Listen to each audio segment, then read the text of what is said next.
Pues antes de iniciar, agradecer la invitación que me han extendido para compartir con ustedes algunas ideas en torno al derecho humano a la salud dentro de este ciclo de conferencias que se van a desarrollar a partir de hoy,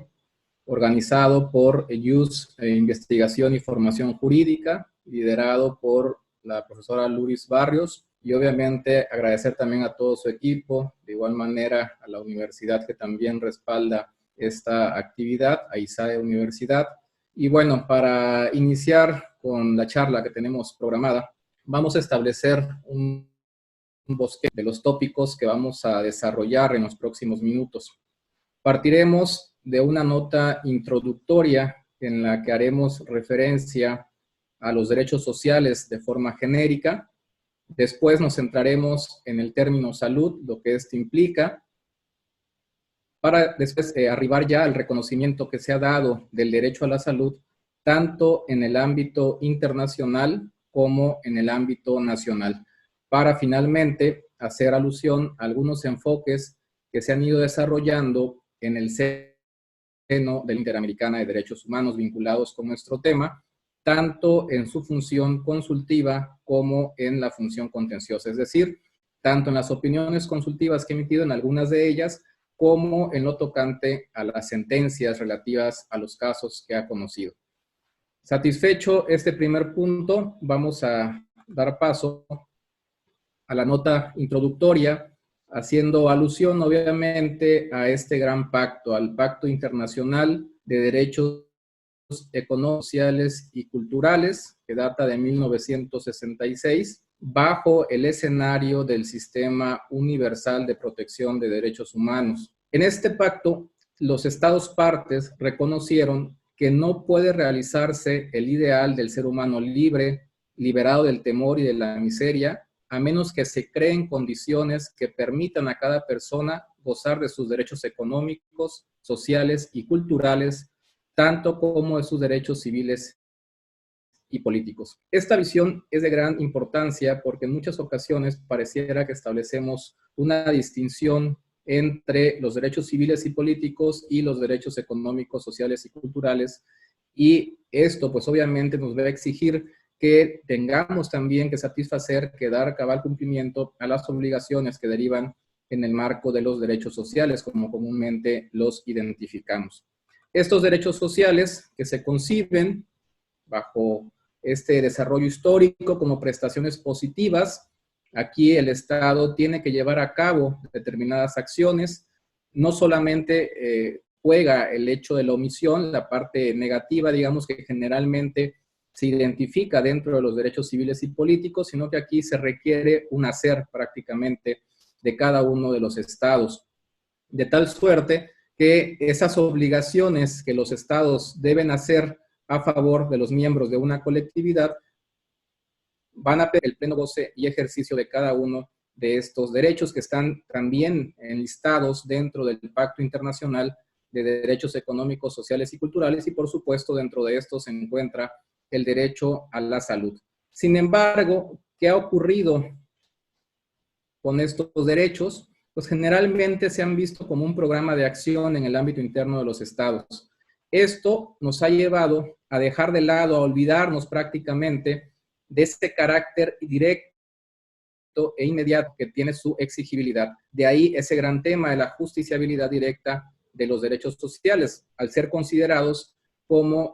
con un carácter no prestacional. Esto implica que van a estar supeditados a los recursos económicos con que disponga un Estado en un momento determinado. Incluso dentro del ámbito interno ya de los estados, pues se ha señalado que estos estados deben de demostrar de manera fehaciente que no cuentan con esos recursos económicos para desarrollar determinados derechos, y en ese caso, yendo incluso en ocasiones, como ocurre en el caso mexicano, en contraposición con algunos criterios de carácter internacional, se envía prácticamente la obligación del cumplimiento a los propios particulares. Hace algunos años, tratándose de uno de los derechos a los que nos estamos refiriendo, la segunda sala de la Suprema Corte de Justicia de la Nación hizo referencia precisamente a lo que acabo de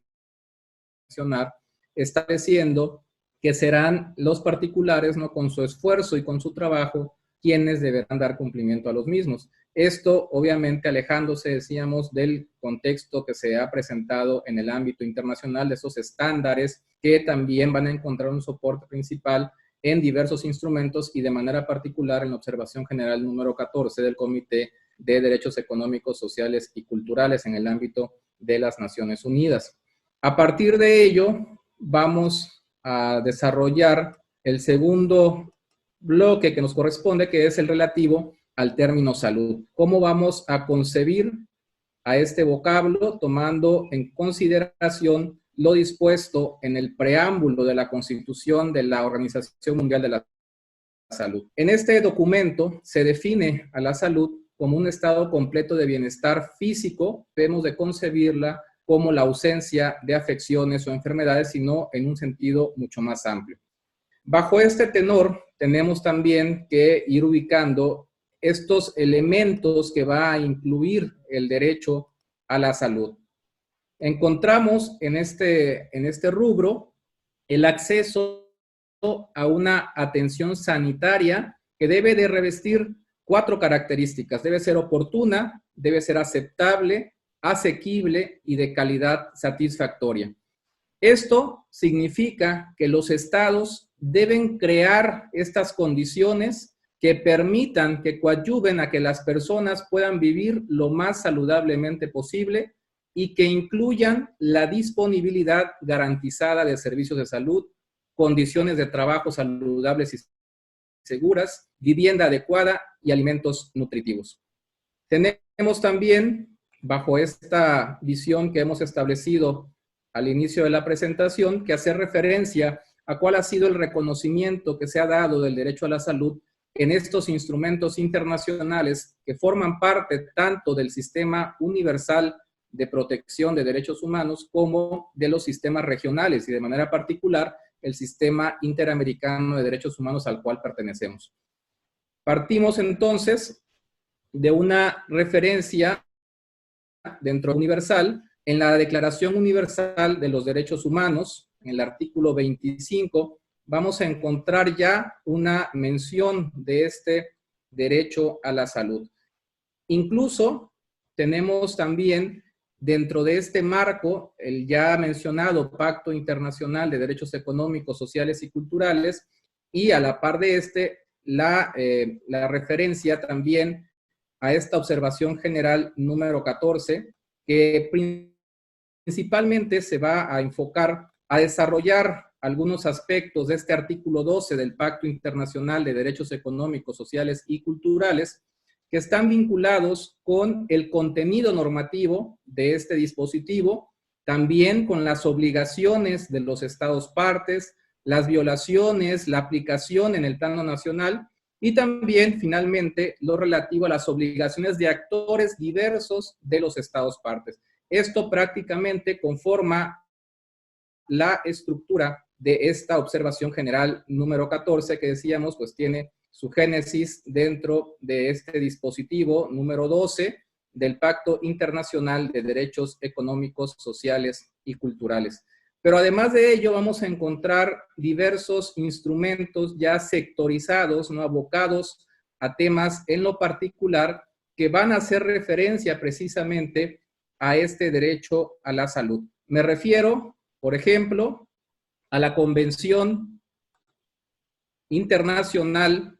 vinculada con la eliminación de todas las formas de discriminación racial, esto dentro del artículo 5, inciso E. Tenemos también la Convención sobre la eliminación de todas las formas de discriminación contra la mujer, en el 12.1, la Convención sobre los derechos de las personas con discapacidad en el 25,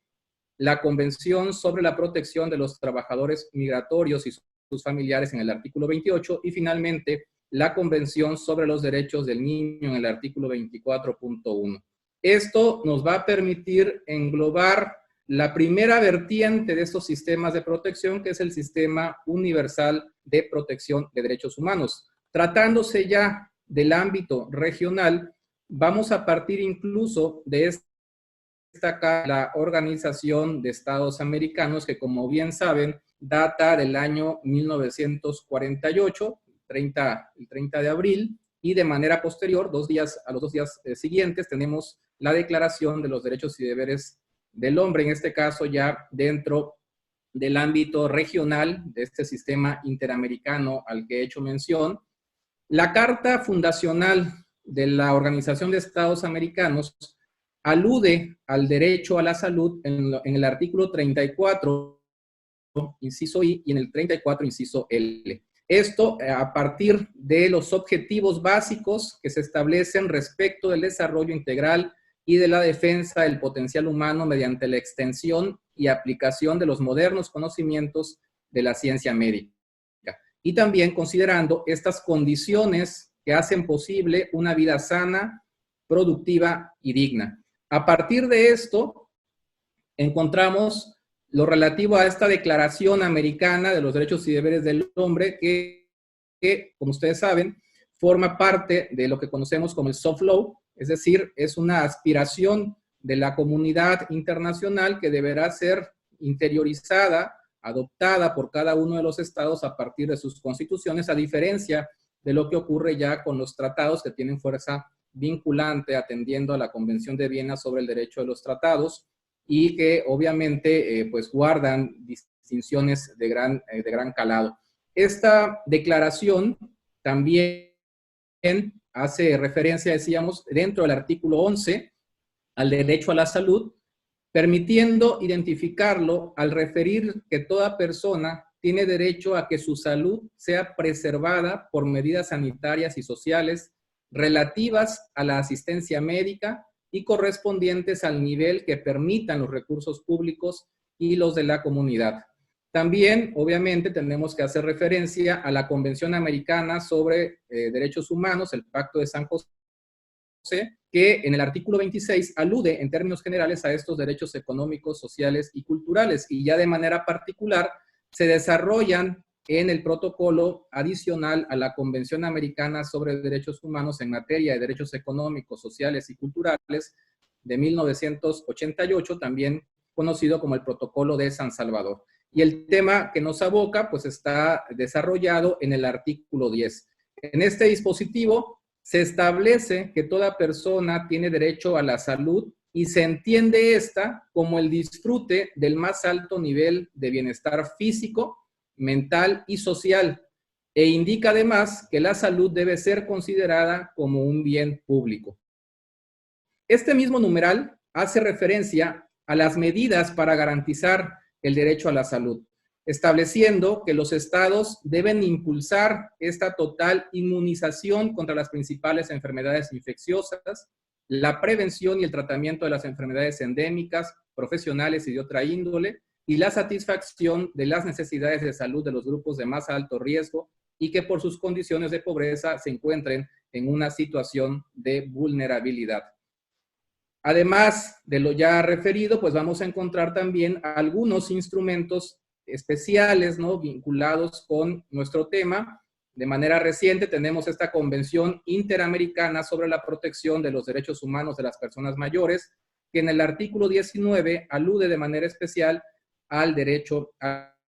la salud. Y bueno, ven también ustedes lo que ocurre en otros escenarios regionales, como es el caso del Sistema Africano de Protección de Derechos Humanos a partir de esta Carta Africana de Derechos Humanos y de los Pueblos, que también menciona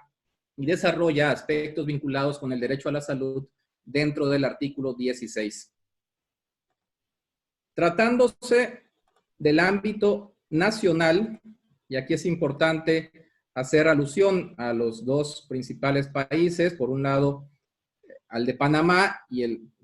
toda vez que ustedes han organizado esta actividad, y por supuesto en el cual resido, del cual soy originario, que es México. Partiendo del caso de Panamá, dentro de su constitución, vamos a encontrar un capítulo dedicado exclusivamente a la salud, la seguridad social y la asistencia social. Este apartado de la Constitución de la República de Panamá comprende los artículos 109 a 117. Y dentro de estos dispositivos vamos a encontrar algunos aspectos generales que ustedes tienen ya en pantalla, partiendo principalmente de esta función que debe desplegar el Estado en cuanto al tema que nos atañe. Por un lado, haciendo referencia a que es esencial que el Estado vele por la salud de la población. Partiendo de esa visión macro, después aterrizamos a un escenario ya muy particular que tiene que ver con el individuo, con el ser humano, pero considerado como parte de esa colectividad, de esa comunidad. A partir de ello se establece que ese individuo tiene derecho a la promoción, protección, conservación, restitución y rehabilitación de la salud, pero también tiene la obligación de conservarla. Esto nos va a llevar incluso a una referencia dentro del ámbito constitucional panameño en cuanto a qué debemos entender por salud. Ese completo bienestar, nuevamente bajo los 3 estadios que hemos mencionado: físico, mental y social. Se determinan de igual manera las diversas actividades que le corresponden al Estado en materia de salud. Menciono solamente algunas de ellas: desarrollar una política nacional de alimentación y nutrición, promover la disponibilidad, el consumo y el aprovechamiento biológico de los alimentos adecuados, capacitar al individuo y a los grupos sociales mediante acciones educativas que difundan el conocimiento de los deberes y derechos individuales y colectivos en materia de salud, entre otros, que ustedes pues tienen ya prácticamente en la presentación y que seguramente conocen, ¿no?, en mayor medida que un servidor, en función de que corresponde a su ley fundamental. Tratándose del caso mexicano, nosotros tenemos el artículo 4, en el cual encontramos diversos derechos y entre ellos se encuentra precisamente dentro del párrafo 4 el derecho a la protección de la salud. Y además, este dispositivo constitucional establece que las leyes correspondientes van a establecer ya las bases, las modalidades para el acceso a los servicios de salud, y va a establecer también en esta materia la concurrencia entre los diversos órdenes que integran nuestro Estado federal, hablando de la federación y de las entidades federativas de manera específica, y además nos va a remitir a un dispositivo que se refiere a las facultades del Congreso de la Unión, que es el artículo 73 constitucional, que en su fracción 16ª alude también al Consejo de Salubridad General, que obviamente en el escenario que nos encontramos actualmente pues tiene un rol protagónico. A partir de ello, pues los órganos jurisdiccionales en el caso mexicano han ido interpretando, han ido atribuyendo sentido a estas disposiciones de carácter constitucional y de carácter legal, y han arribado a algunos temas que han desarrollado, ¿no?, en términos muy específicos. Hay que decirlo, no hay todavía un entramado, ¿no?, de criterios vasto en esta materia. Hay de manera accesoria, ¿no?, pero no que se enfoquen a desarrollar de forma particular lo concerniente al derecho humano a la salud. Encontraremos algunos, como los que presento enseguida, que tienen que ver con las dimensiones de este derecho. Por un lado, la dimensión individual o personal, y por otro lado, la dimensión pública o social. Cuando hablamos de la primera de ellas, la dimensión individual o personal, nos estamos refiriendo a esa obtención de un determinado bienestar general integrado por el estado físico, mental, emocional y social de la persona, del que deriva además el derecho fundamental consistente a la integridad físico-psicológica. Y aquí comenzamos a ver cómo el derecho humano a la salud va a encontrarse interrelacionado de manera estrecha con el derecho a la vida, con el derecho a la integridad personal. Eso incluso se ha visto también en los criterios que ha ido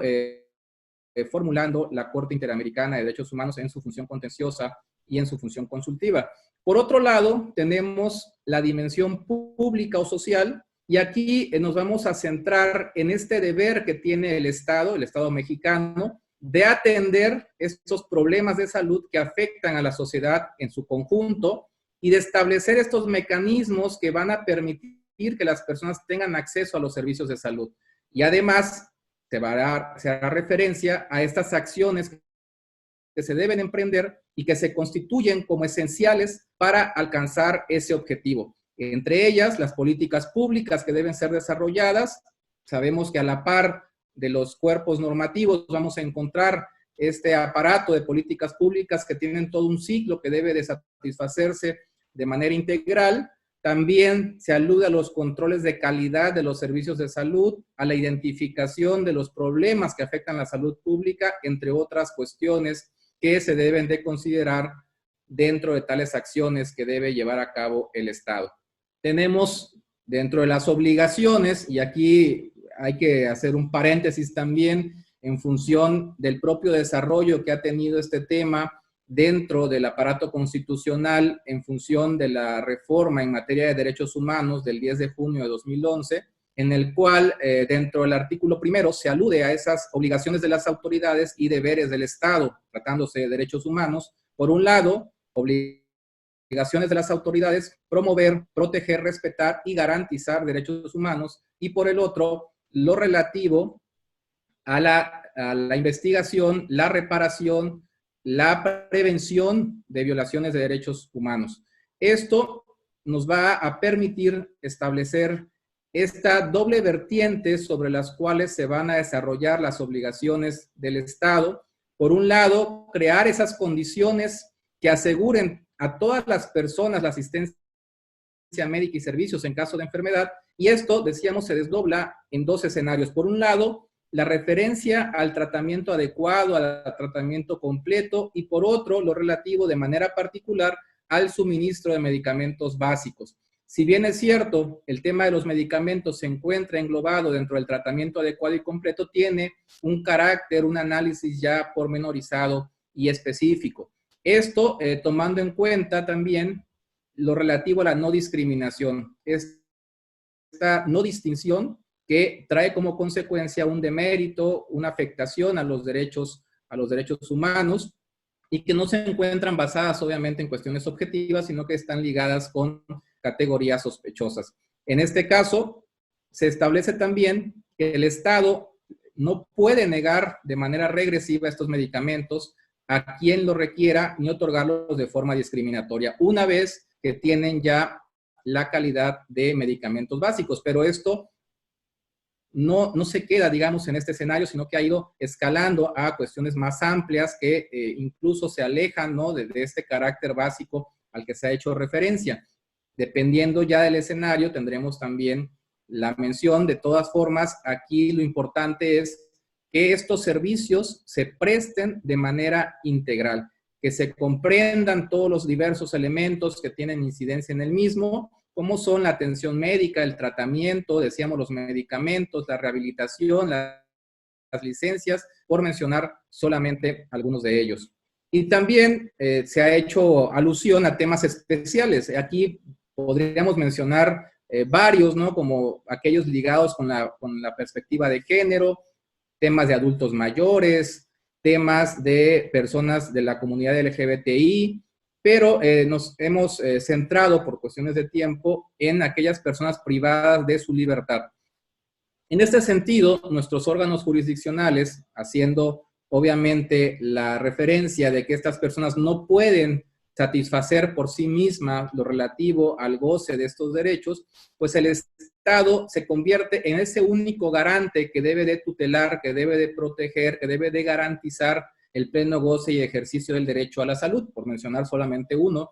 y para ello se hace referencia a estas reglas mínimas de las Naciones Unidas para el tratamiento de los reclusos, de manera particular a la regla 24, las reglas que son conocidas como las reglas de Nelson Mandela. Esto en el ámbito interno. ¿Qué ha pasado en el ámbito interamericano? Y nos vamos a centrar en este momento de manera particular en el órgano que se ha convertido, ¿no?, en la última intérprete de la Convención Americana y todo este corpus juris, que es la Corte Interamericana, bajo su doble función, la función, decíamos, consultiva y la función contenciosa. Vamos a partir de la función consultiva, haciendo referencia a 3 opiniones que ha emitido la Corte Interamericana de Derechos Humanos y en las cuales se abordan tópicos vinculados con el derecho a la salud. Por un lado tenemos la opinión consultiva 21-2014. Esta opinión guarda relación con los derechos y garantías de las niñas y niños en situación de migración o que requieren protección internacional. Y a partir del contenido de la opinión podemos extraer estas dos referencias que son esenciales ligadas con nuestro tema. Por un lado, lo relativo a que la expulsión o devolución de una persona podría considerarse violatoria de las obligaciones internacionales, eso atendiendo a las circunstancias concretas, en casos en que dicha medida redunde en la afectación o el deterioro grave de la salud de la misma, o incluso pueda derivar en su muerte. Decíamos hace un momento cómo se van enlazando los derechos a partir de estos principios de interdependencia, de indivisibilidad. Y además establece la Corte que debe tenerse en cuenta el estado de salud o el tipo de dolencia que padece la persona, así como la atención en salud disponible en el país de origen y la accesibilidad física y económica a la misma, entre otros aspectos. Estos elementos que se comienzan a establecer ya en la opinión consultiva 21-2014 devienen obviamente de esta observación general número 14 que hemos hecho referencia al hablar del Pacto Internacional de Derechos Económicos, Sociales y Culturales, y que es uno de los instrumentos que en mayor medida se verá reflejado en estos criterios de la máxima intérprete del Pacto de San José. Tenemos también lo relativo a la opinión consultiva 23-2017. Esta, como saben, se refiere al medio ambiente y los derechos humanos. Y aquí vamos a encontrar nueva cuenta cómo se van enlazando los derechos. En este caso, se alude de manera principal al tema ambiental, pero se vincula con el derecho a la vida, el derecho a la integridad personal y, por supuesto, el derecho a la salud.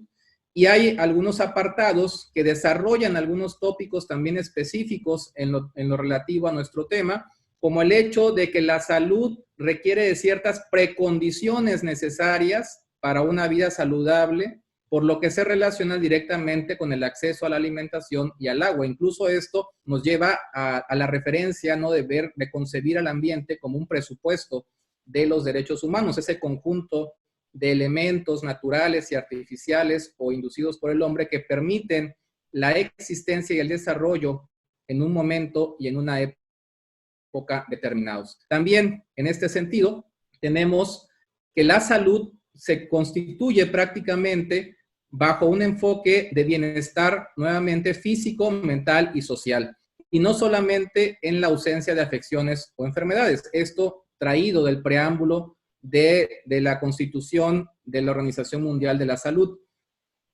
Tenemos además la referencia de que existen algunas actividades que generan riesgos para la salud de las personas y que por lo tanto los estados están en la obligación de regularlas de manera específica y que esta regulación debe de incluir mecanismos de supervisión y fiscalización. Este tema relativo a la supervisión y fiscalización lo veremos más adelante, incluso ya en los casos que ha resuelto la Corte Interamericana cuando se hace mención de los hospitales privados y cómo juega también en el ámbito de los hospitales públicos. Y finalmente, se establece que las autoridades que llevan a cabo esas actividades peligrosas que pueden generar un riesgo para la salud de las personas, tienen que establecer además un procedimiento efectivo, accesible para las personas que puedan acceder a esa información relevante para la toma de decisiones. Sabemos que la información es poder y mientras mayor información tengamos, podemos tomar mejores decisiones. De esta manera, se entiende el derecho a la información como la posibilidad de solicitar, de obtener y de difundir esta información en el caso específico relativa a la salud. Y finalmente tenemos la opinión consultiva 24-2017, esta referida a la identidad de género, a la igualdad, a la no discriminación entre parejas del mismo sexo. Y aquí tenemos tres puntos que vale la pena mencionar en esta charla. Primero, que la discriminación de los integrantes de esta comunidad LGBTI no lesiona el derecho a la salud individual, sino también a la salud pública. Esto, obviamente, en función de que la salud pública es resultado de la salud, de las condiciones que permean en la salud de los habitantes. Además, se establece que aquellas normas que tipifican penalmente la homosexualidad, que criminalizan las relaciones entre personas del mismo sexo, relaciones sexuales entre personas del mismo sexo, pues tienen una incidencia negativa en la calidad de los servicios de salud, disuaden a las personas para recurrir a esos servicios y pueden llevar a que se deniegue la atención o a que no existan servicios que respondan a las necesidades específicas en materia sanitaria de las personas que pertenecen a la comunidad LGBTI e intersexuales. Y finalmente, que la salud como parte integrante de este derecho a la integridad personal abarca también la libertad de cada persona de controlar su salud y su cuerpo, y el derecho a no padecer injerencias tales como ser sometido a torturas o tratamientos y experimentos médicos no consentidos. Esto incluso nos va a llevar de manera particular al tema de la identidad de género, que pues en un primer momento se encaminó, ¿no?, bajo un proceso que en este escenario vamos a encontrar finalmente lo relativo a ese vínculo de nueva cuenta del derecho a la salud con la integridad personal y a su vez con el derecho a la vida, y que las personas pues tienen esa libertad de disponer de su cuerpo, ¿no?, y a como ellos decidan prácticamente, y eso nos va a llevar incluso a un derecho que es el libre desarrollo de la personalidad. Y mencionábamos lo relativo a los procedimientos vinculados con el reconocimiento de identidad de género, partiendo de manera primigenia de lo tocante al ámbito jurisdiccional, que obviamente exige, es mayormente riguroso, ¿no?, en este tema, y la nueva vertiente que se ha ido perfilando, que es el ámbito administrativo, que implica simplemente, y me voy a referir al ámbito eminentemente mexicano, ¿no?, que acuda uno con el oficial del registro civil y a partir de una simple manifestación se lleve a cabo esta modificación sin tener que exigir mayores cuestiones, ¿no?, a la persona en lo específico. Esto dentro del ámbito de la función consultiva. Tratándose de la función contenciosa, vamos a encontrar un número importante de casos en los cuales la Corte Interamericana de Derechos Humanos ha desarrollado aspectos vinculados con el derecho a la salud. Vamos a partir del año 2005 prácticamente, vamos a hacer un recorrido en estos 9 casos que se presentan, que inician a partir del año 2005 y el último de ellos data del año 2019. En un primer momento encontramos el caso de la comunidad indígena Yaqui Axa versus Paraguay. En este caso, la Corte Interamericana estableció que las afectaciones especiales de este derecho y aquellas vinculadas íntimamente con el mismo, como tienen que ver también acá derechos como el derecho a la alimentación, el acceso al agua limpia, van a impactar de forma aguda en el derecho a una existencia digna y las consecuencias básicas además para el ejercicio de otros derechos humanos como el derecho a la educación o el derecho a la identidad cultural. En el segundo caso, el caso de la comunidad indígena Sagoyamaxa versus Paraguay, recuerden que esto tiene que ver con el Chaco paraguayo, prácticamente en esa región se desarrolla este caso. Un punto importante que determina la Corte Interamericana de Derechos Humanos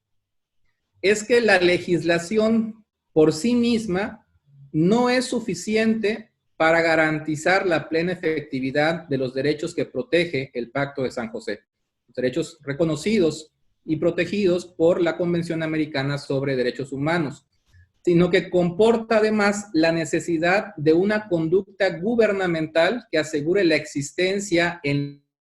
lo fáctico, en la realidad, en los hechos, de una eficaz garantía de libre y pleno ejercicio de los derechos humanos. También, en este caso, se hace mención de las limitaciones que sufrían prácticamente los miembros de esta comunidad en relación con el acceso y el uso de los servicios de salud. Tercer caso, caso Jiménez López versus Brasil. En este caso, la máxima intérprete de la Convención señaló que la salud es un bien público cuya protección debe estar a cargo de los estados y que estos tienen la obligación de prevenir que terceros interfieran de manera indebida en el goce de los derechos a la vida y a la integridad personal que se vulneran particularmente cuando una persona se encuentra bajo tratamiento de salud. También consideró que estos estados tienen el deber de regular y fiscalizar toda la asistencia de salud prestada a las personas bajo su jurisdicción. Hace un momento hacíamos referencia precisamente a ese deber de regulación y fiscalización que comienza en una forma genérica a desarrollarse y después se va ampliando en lo específico cuando se alude, decíamos, a los hospitales, los sistemas de salud públicos y los sistemas de salud privada. Esto como un deber especial de protección a estos derechos de los cuales deriva precisamente el derecho a la salud, que es la vida y la integridad personal, independientemente de la naturaleza de la entidad que presta el servicio, es decir, independientemente de que sea un ente público o un ente privado, hablando de los hospitales, ¿no? De manera muy particular, de tal suerte que los estados serán responsables tanto de los actos de esas entidades públicas como de las privadas que prestan atención de salud. Esto nos va a llevar a que la responsabilidad internacional considera los actos de las entidades privadas que están actuando con capacidad estatal, así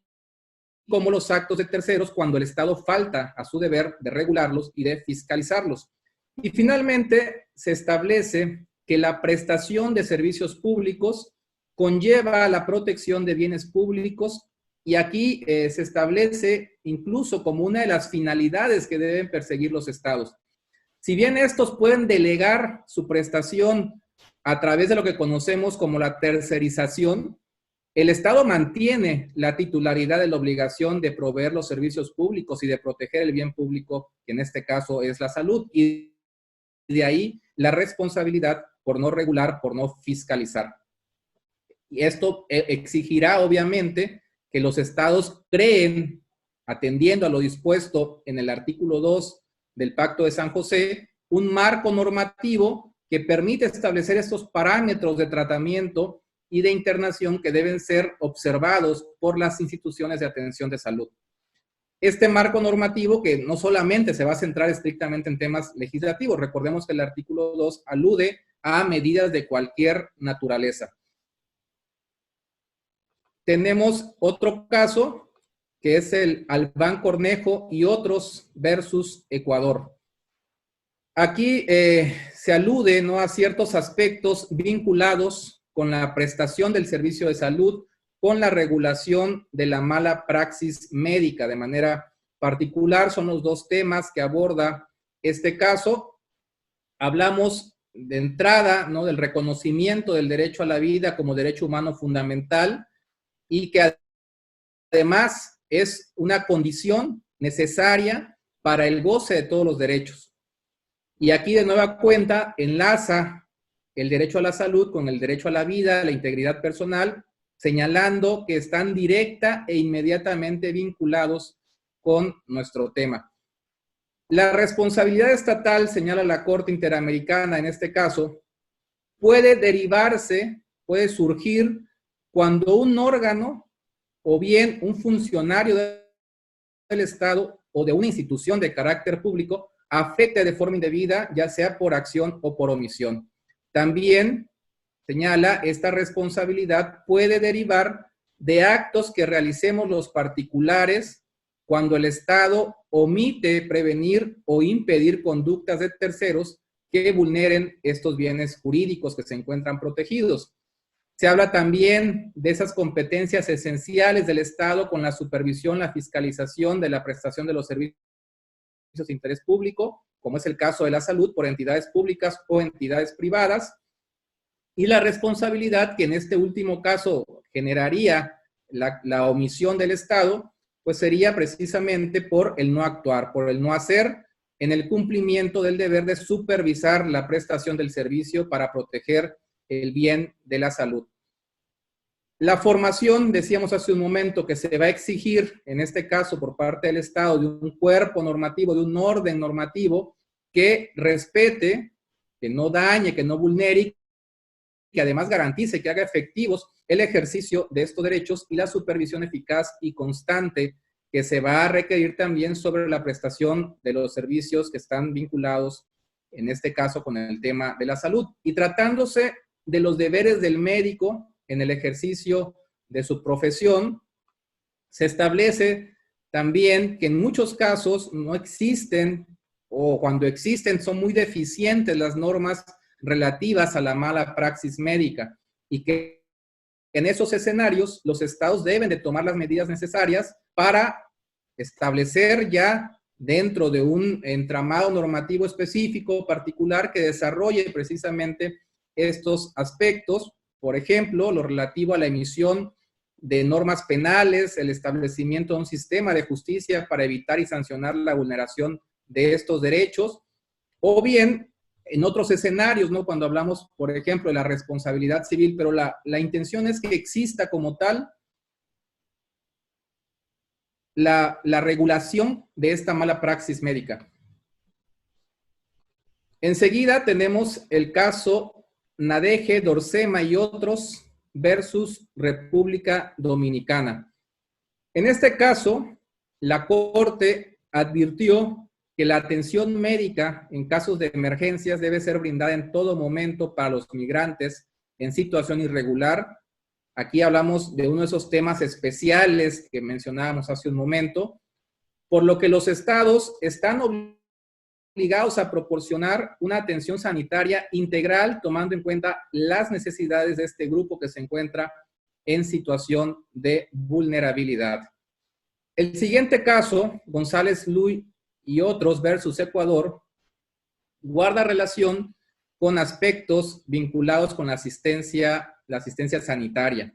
Se establecen en dicho caso las obligaciones que derivan precisamente del propio Corpus Juris Interamericano, ¿no? en materia de salud. También alude al acceso a medicamentos como parte integrante de este derecho. Y hay una cuestión importante por el escenario en el que nos encontramos, ¿no? Que lo vemos en este caso, que es el relativo al acceso a la medicación en el contexto de pandemias, en ese caso, obviamente, aludiendo al VIH-Sida, ¿no? Tuberculosis, paludismo, que es uno de los elementos fundamentales para alcanzar gradualmente el ejercicio pleno del derecho de toda persona al disfrute del más alto nivel posible de salud física y mental.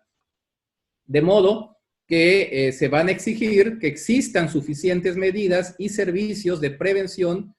además de una adecuada información para la prevención y atención de los casos de VIH, en el caso específico que nos estamos refiriendo, y medicación inocua y eficaz a precios asequibles. También se establece que los estados deberían tomar las medidas necesarias para asegurar a todas las personas, sobre una base sostenida e igualitaria, el suministro y la accesibilidad a bienes de calidad, servicios e información para la prevención, tratamiento, atención y apoyo del VIH-Sida, incluidos, en este caso, la terapia antirretrovírica y otros medicamentos, pruebas diagnósticas y también tecnologías relacionadas seguras y eficaces para la atención preventiva, curativa y paliativa del VIH. Este caso incluso alude al apoyo social, espiritual y psicológico al que tienen derecho las personas, y que no solo deben estar disponibles, sino que además deben ser aceptables, deben ser de buena calidad, todos estos elementos que hemos referido, al alcance físico de todos y asequibles para todos. Otro aspecto relevante en relación con el derecho a la salud y la asistencia sanitaria lo va a constituir el acceso a la información sobre los escenarios que permitan sobrellevar en mejor forma la enfermedad, un tema que también aborda la Corte Interamericana en este caso. Uno más, el caso I.V. versus Bolivia, ligado con temas de salud sexual, reproductiva, que van a constituir una expresión de la salud que tiene, pues obviamente, particularidades, implicaciones para las mujeres debido a su capacidad biológica relativa al embarazo y al parto. Aquí se establece que la falta de salvaguardas legales para tomar en consideración la salud reproductiva puede resultar en un menoscabo grave de la autonomía y la libertad reproductiva, que los estados, en consecuencia, deben garantizar el acceso a la información en temas de salud, sobre todo en relación con la salud sexual y reproductiva, cuya denegación muchas veces ha significado una barrera para el ejercicio pleno del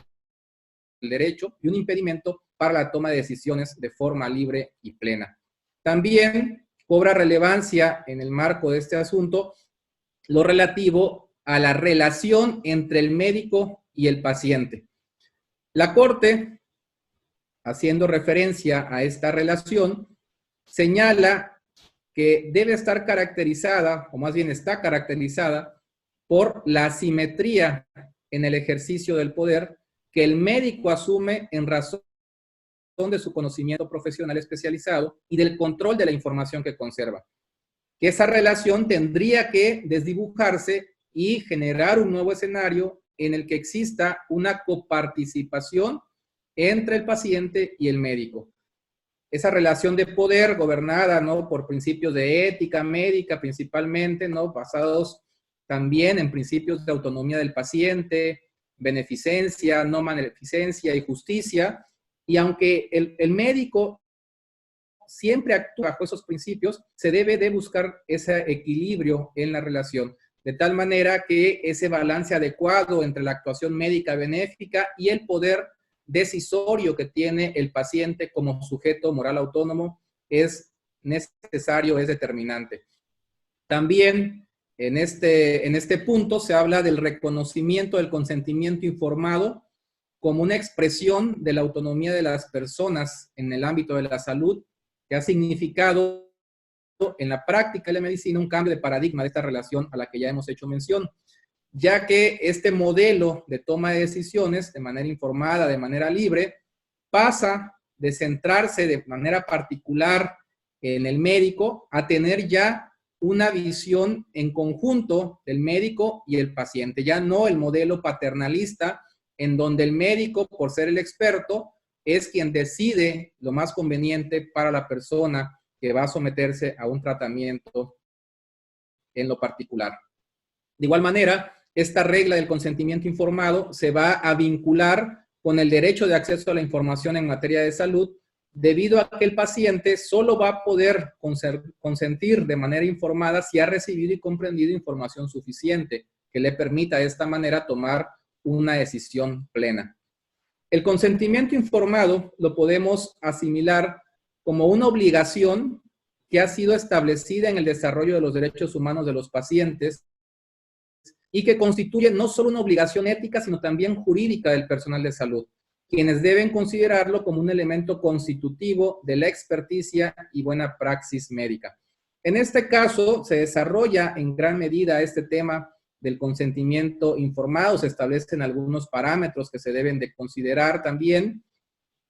se detalla prácticamente el contenido del consentimiento informado, como esa decisión previa de aceptar o someterse a un acto médico en sentido amplio, obtenido de manera libre, sin amenazas, sin coerción, sin inducción, cualquier otra manifestación que vaya a incidir en la voluntad del paciente,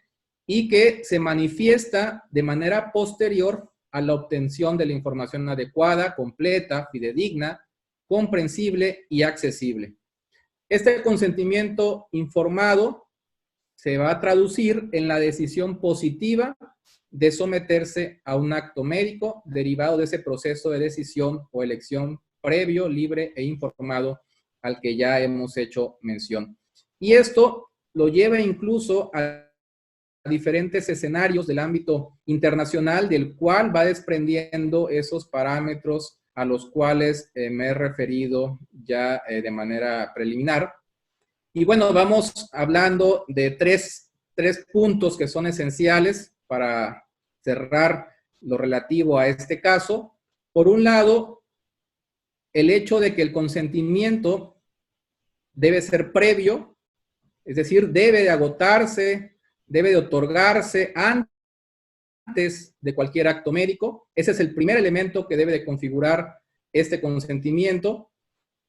Obviamente podrán existir algunos casos de excepción en los que el personal de salud actúe sin la existencia de este consentimiento. Por ejemplo, cuando la persona no pueda otorgarlo y que se requiera un tratamiento de urgencia que ponga prácticamente en riesgo la vida del paciente. El hecho como tal que lo ha llevado a ese escenario. El segundo elemento que tenemos relativo al consentimiento informado es aquel que versa sobre el carácter libre. En este punto vamos a referirnos, ¿no?, a la manera libre, voluntaria, autónoma, sin presiones de ninguna naturaleza,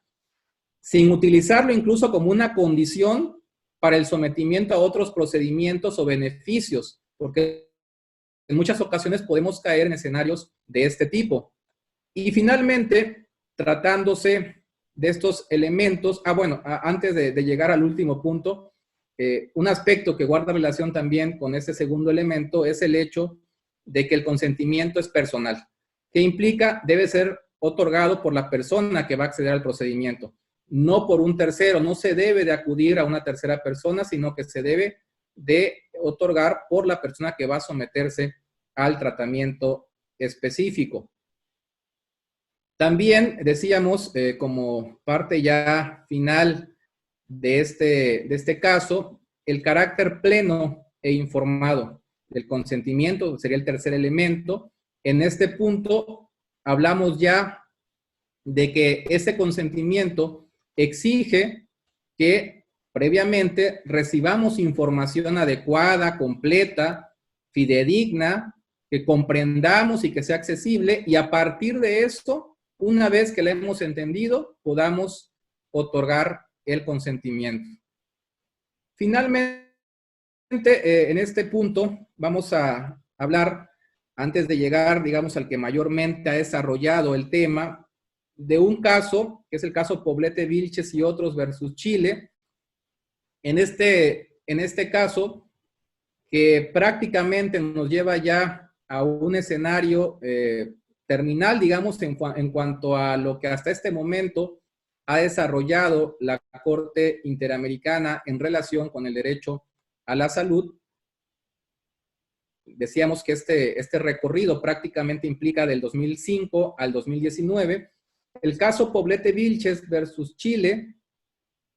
nuevamente hace alusión al consentimiento informado, lo vincula con la accesibilidad de la información. En este caso, centrándose también en temas ya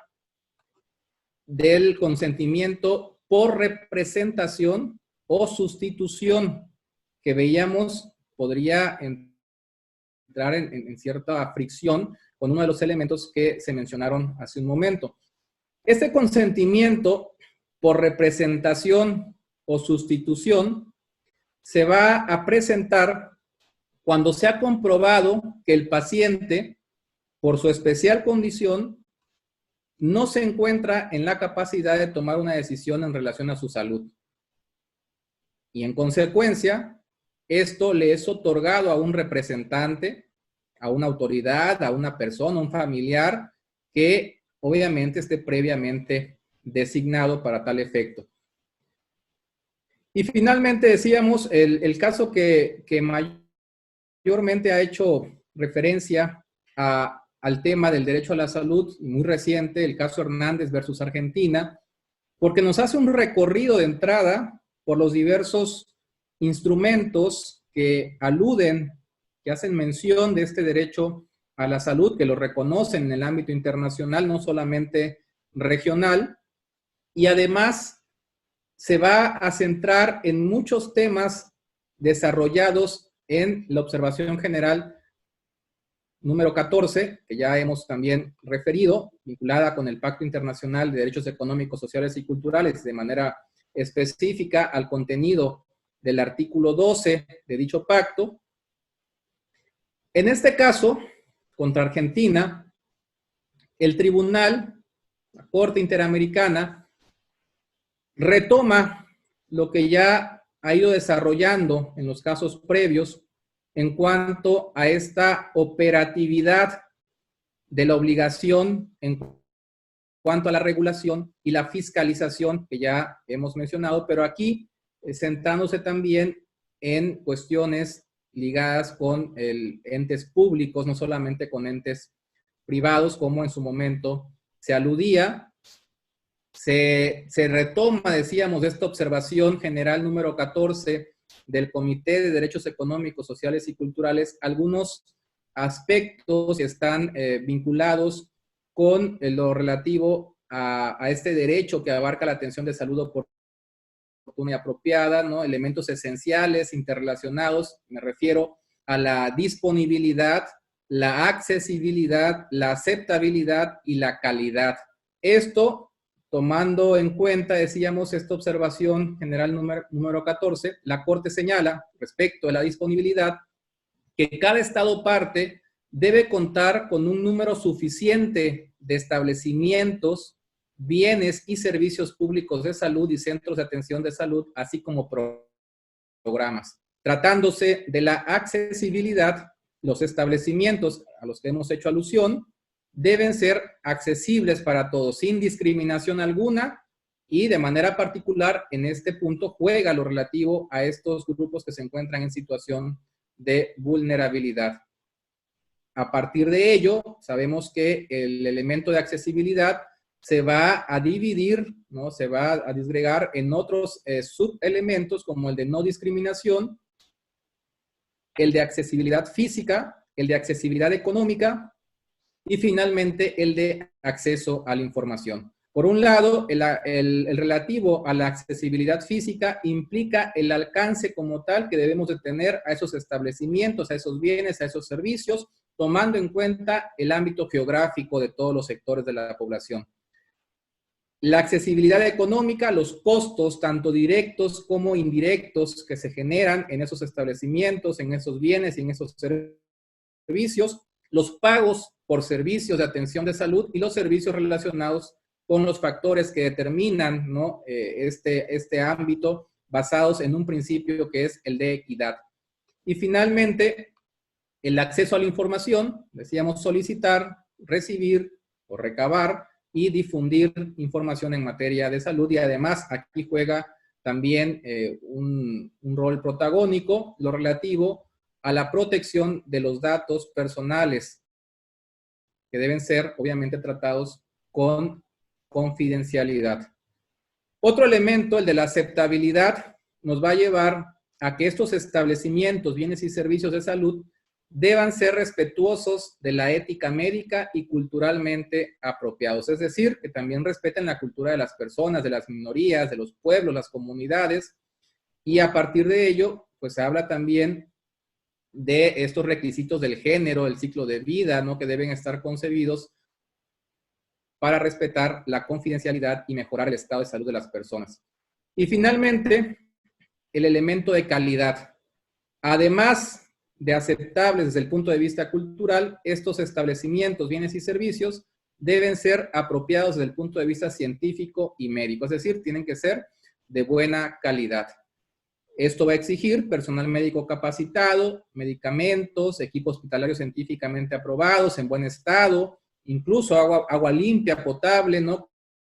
Condiciones sanitarias que sean adecuadas también a lo que se exige en el escenario en concreto. Y bueno, con esto, pues prácticamente cerramos la participación. Estamos cierto que es una tarea inacabada lo que se ha presentado, ¿no? Todavía hay diversos tópicos que se van a ir desarrollando en este tema. Nos hemos querido centrar en algunos aspectos vinculados con el ámbito interamericano, principalmente la Corte Interamericana, a partir de lo cual, pues, vemos cómo ha tenido injerencia lo relativo a la observación general número 14 en el marco del sistema universal dentro de los sistemas regionales y de manera específica en el sistema interamericano al cual pertenecemos. Esto, más adelante, vamos a generar una publicación. Si alguno de ustedes también tiene interés, más adelante lo haremos de conocimiento con la profesora Luis Barrios para que ustedes puedan también tener a su disposición esta obra que estamos trabajando relacionada con el derecho humano a la salud. Pues bueno, muchas gracias y quedo a su disposición.